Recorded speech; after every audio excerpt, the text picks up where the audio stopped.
Hi everyone, and welcome!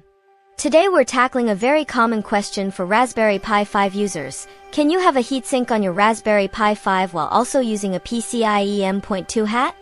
It's a great question because both accessories are super useful for boosting your Pi's performance and capabilities.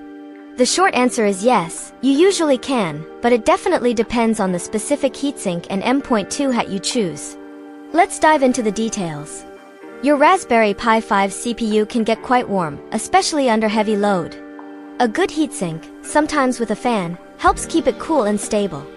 Meanwhile, a PCIe M.2 HAT lets you connect a super-fast NVMe SSD for storage, which is a massive upgrade over a microSD card. The main challenge comes down to physical space and how these two components are designed to attach to your Pi. First, let's talk about the most common and easiest scenario. Many M.2 HATs, including the official Raspberry Pi M.2 HAT Plus, are designed to sit underneath your Raspberry Pi 5 board. They connect to the FPC cable on the bottom. When you use one of these under the Pi HATs, you typically have no problem at all fitting a standard heatsink or active cooler on top of your Raspberry Pi 5 CPU. For example, the official Raspberry Pi active cooler sits perfectly on the CPU, and the M.2 HAT Plus sits neatly beneath the board. There's plenty of clearance, and they don't interfere with each other.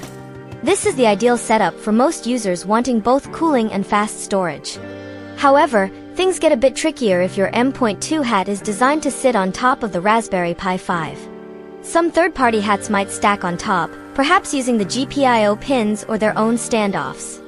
If you have an M.2 HAT that occupies the space above the Pi CPU, then a tall heatsink like the official active cooler simply won't fit. They will physically clash. In this situation, you have a few options. You might need to use a very low-profile heatsink. This could be a simple, flat aluminum block with thermal adhesive or a thermal pad.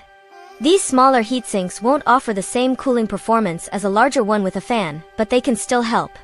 You'll need to carefully measure and check for any component clearance issues between the low-profile heatsink and the M.2 HAT's components. Some advanced cases might even integrate cooling for both the Pi and the M.2 drive, but these are less common. Always check the product descriptions and look at pictures of how the components fit together before you buy. Make sure there's enough room for airflow if you're using a fan. The goal is to ensure good thermal contact for the heatsink and no physical obstructions for the HAT.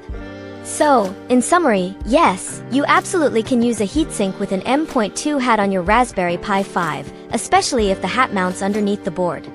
If your HAT mounts on top, you'll need a low-profile heatsink and careful planning. Thanks so much for watching. I hope this explanation was helpful in clarifying how heatsinks and M.2 HATs can work together on your Raspberry Pi 5. If you found this information useful, please give the video a thumbs up and consider subscribing to the channel for more tech tips and guides. We'd love to have you join our community.